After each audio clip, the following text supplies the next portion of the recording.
മക്കളെയൊക്കെ കൂട്ടിയിട്ടൊരു യാത്ര ഇസ്ലാം ഒരിക്കലും കുറ്റാന്ന് പറഞ്ഞിട്ടില്ല. അതിന് സമയം കണ്ടെത്തണം. കാരണം അവർക്ക് പോകാൻ നമ്മളേ ഉള്ളൂ. ഈ അടുത്ത ദിവസം ഒരു സാധു പെൺകുട്ടി വന്ന് സങ്കടം പറഞ്ഞിട്ടുണ്ട്. ഒരു കുടുംബത്തിന്റെ കൗൺസിലിംഗ് നടന്നുകൊണ്ടിരിക്കുമ്പോ പറഞ്ഞു, ഉസ്താദിനറിയോ, ഞാനൊന്ന് കോഴിക്കോട് ബീച്ച് കണ്ടിട്ട് ഈ അടുത്ത കാലത്തൊന്നും ഞാൻ കണ്ടിട്ടില്ല. 4ാം ക്ലാസ് പഠിക്കുന്ന സ്കൂളിൽ കൊണ്ടുപോയതാ.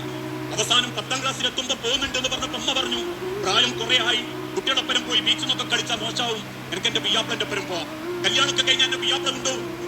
അവസാനം ആ പെൺകുട്ടി നെഞ്ചു പൊട്ടിയിട്ട് പറയാ, കല്യാണം കഴിഞ്ഞപ്പോ ഞാൻ മോഹിച്ചു, പക്ഷെ എനിക്ക് കിട്ടിയതാവട്ടെ ഒരു യാത്ര ഇഷ്ടപ്പെടാത്തൊരു ഭർത്താവ്, ഒരു സ്ഥലത്തേക്ക് എന്നെ കൂട്ടിക്കൊണ്ടുപോകാത്തൊരു ഭർത്താവ്.